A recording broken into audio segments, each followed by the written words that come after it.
After you watch this video lesson, click on the link that's right below this video, and that will take you over to PracticeTheGuitar.com, and there you can practice this pentatonic scale exercise at 15 different tempos, with full notation, backing tracks, tablature, the scale patterns, everything you need to help you to improve your playing. This pentatonic scale exercise covers a bunch of different techniques, and one of the real important ones would be rolling your fingers to get to notes on adjacent strings.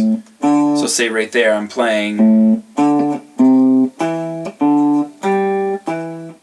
each note in the scale,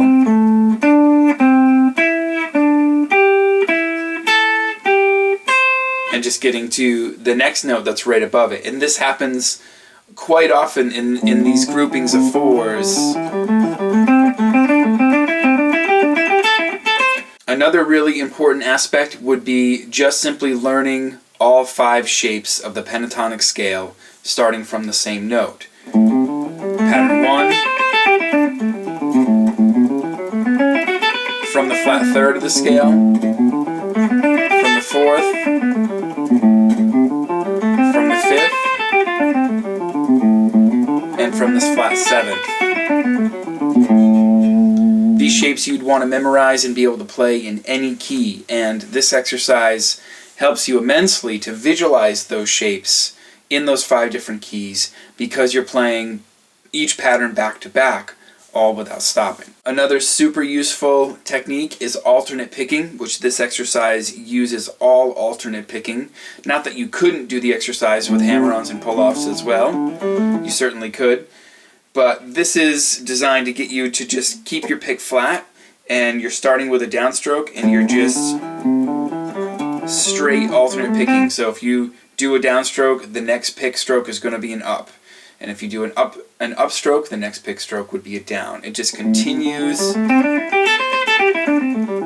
to alternate, which is the most efficient way if you're going to pick a series of notes together, because you're never wasting a pick stroke by doing a downstroke and then another downstroke, or an upstroke and another upstroke. Another very useful technique that you want to master for whatever you're playing on guitar, which is playing with the tips of each finger when it's appropriate,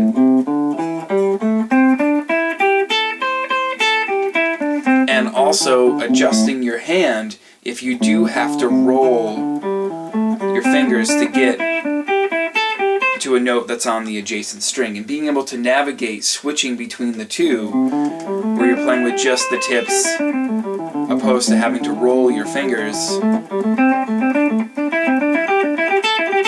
to get to each note, is very, very important and very, very useful.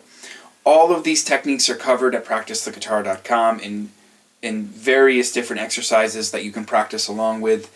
Not only do you get the tablature and the notation, but you also get backing tracks to practice with, so you can practice without guitar on the track. But then in the videos, you can practice at 15 different tempos with guitar, along with the bass, the drums, and the keyboards, and rhythm guitar, or whatever else is in there on the track.